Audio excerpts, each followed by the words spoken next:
اهلا بيكم حبايب قلبي، عاملين ايه النهارده؟ بقى عامله لكم حاجه كده عظمه من الاخر.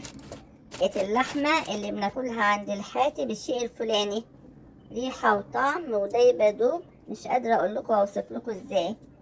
لقيت اللحمه دي انا عن نفسي كنت اروح مخصوص عند بتاع الكباب عشان اطلبها. شايفين انا بقولكم ان اللحمه مستويه كويس، والبطاطس والكوسه والخضار اللي فيها مستوي كويس، بس طبعا احنا بنقطع الخضار تخين شويه عن العادي عشان ياخد يستوي ما يتهراش. احنا عايزينه مستوي زي كده زي ما احنا شايفين، مش مهري. بس قبل ما نبدا كده ما تبخلوش بقى على اختكم بلايك والشير والاشتراك في القناه عشان يوصلكم مني كل جديد. احنا بنتبل اللحمه بتاعتنا بس بالملح والفلفل ونسيبها شويه.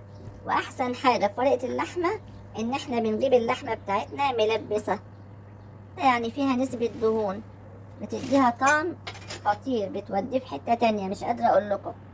بنحط بقى في الطاسه بتاعتنا معلقه زيت وقطعه زبده كده عشان تديها طعم حلو، ونعملها كويس قوي، نسخنها كويس قوي عشان اللحمه ما تنزلش الميه بتاعتها. عايزينها بس ايه تاخد صدمه، يبقى باللون اللي احنا شايفينه ده.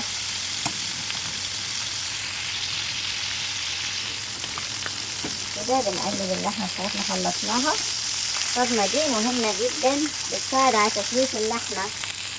نجيب بقى الصينيه بتاعتنا ونحط الفويل وعليه ورق الزبده، بدل ما نحط اللحمه والخضار بتاعنا على ورق زبده عشان ما يلزقش في الفويل.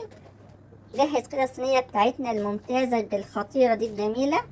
عايزه اقول حاجه بجد لانه مستفزه جدا، يعني حاجه استفزتني لسه سامعها من شويه ومش عارفه تعدي عليا خالص. يعني احنا ناس النور مقطوع عندنا والجو حر وحاجه، يعني كلنا مفيش حد في الشارع المصري كله في مصر كلها مش مخنوق من الحر. راح تدفع فلوس 32,000 جنيه عشان تدخل حفله كاظم الساهر. عشان ايه؟ اقل تذكره اللي هو ما بيشوفوش كاظم اصلا وبقفوا بعيد يمكن ما بيسمعوهوش ب9,000 جنيه. ليه؟ ليه؟ عايزه اقول بلاش استفزاز بقى، يعني حسوا بالناس شويه بجد.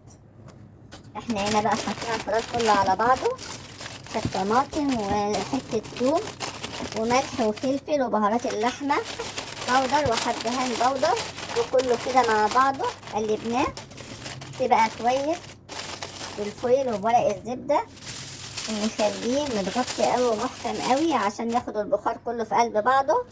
حطه في الفرن وبألف هنا.